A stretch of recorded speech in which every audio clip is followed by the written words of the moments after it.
Happy Halloween! We've got 2 new products on this special holiday. It's super spooky, and so we want it to be spooky as well. Arkham Horror, the living card game, of course, one of our absolute favorites. And I think top search result for spooky game. Straight up creepy. At least for us. It really is creepy. Yeah, we've been doing our research. Spooky games, number 1. We have a couple of new products for this thing, compatible with Arkham Horror, the living card game. The first is a Mythos board. You may be thinking, what is a Mythos board? We're here to tell you. This is a brand new product type. We haven't seen anything like it, and it solves a problem that we've been having as players, which is the board's really cramped, or you have 4 investigators and a small amount of play space. You've got a map that's expanding all over the board, and then you also have tokens everywhere. And so we wanted a way to kind of frame the investigator and really keep things nice and tidy so that you have a reference point that you know is exactly where your investigator is. So what we've done is created a Mythos board. This is a resin cast model. It has copper in it, which is awesome. Really makes it fit in with that real Arkham copper. It'll universe. patina. It'll even if you want to do some chemical patinaing with a vinegar or salt, it will turn green. So this is a real thing. I never even thought about that or knew that. But it also holds, more importantly, all of your tokens. So it's got your resources and your clues that you've discovered, so you can stay hip to kind of where you are and how much money you have and how productive you've been for the team.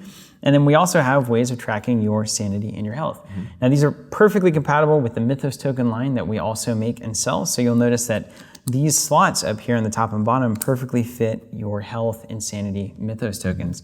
And so as we go along, we can literally just add to these and flip from 1 to 2 and easily track all of our stats as we go. As we're slowly going insane. As we're slowly going insane, yeah. Now, if you prefer, you can also do a little swapsy. Left-handed or right-handed. And it's very easy, right? So we pop this out. You can see the beautiful design there on the back. There it is. Look at that. It's beautiful. So it's really cool as you play through the game.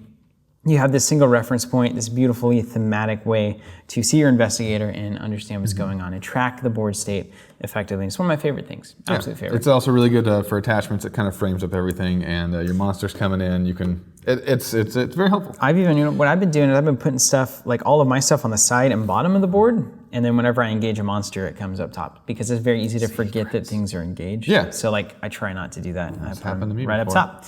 But we also have some limited edition tokens that are going to be around for a little while over the Carcosa cycle. That's right. These are the Carcosa tokens. They are a sort of redesign of our Doom tokens that are specially themed just for that King in Yellow. And so the symbol that we use for it, instead of the moons for the original Doom, is an inverted torch. And why the inverted torch was chosen is because that was what was on the cover of the original King in Yellow, written by Robert Chambers. It also happens to be, just a little history lesson here, the symbol of Thanatos, which is the Greek personification of death there. Wow. So, if you want to get real creepy, you and really who doesn't? You look at this inverted torch. It has all sorts of crazy meanings, but really importantly, it is potentially the yellow sign.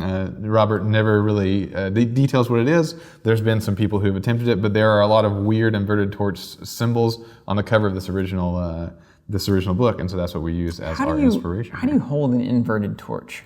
You don't. I think, isn't that the question, right? It burns you. It burns you. So burns you. If you're holding it, it's weird, and it's also not putting off as much light. It's actually what it is it's supposed to symbolize a torch that has been tried to be snuffed out, but it continues to burn, sort of as a dead, reanimated sort of a thing. Wow. Yeah. Cool. Yeah. Well, if you want that on your board during the Carcosa cycle, especially, I've been using these during our adventures in the Carcosa cycle.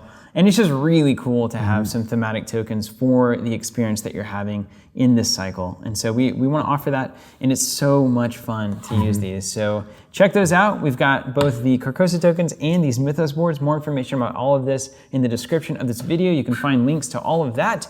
And we do appreciate everything that you do for us and all of the products that we get to make, because spooky and non-spooky. Everybody's interested in buying them. It's so much fun. We love doing this stuff. Thank you guys. We'll see you later.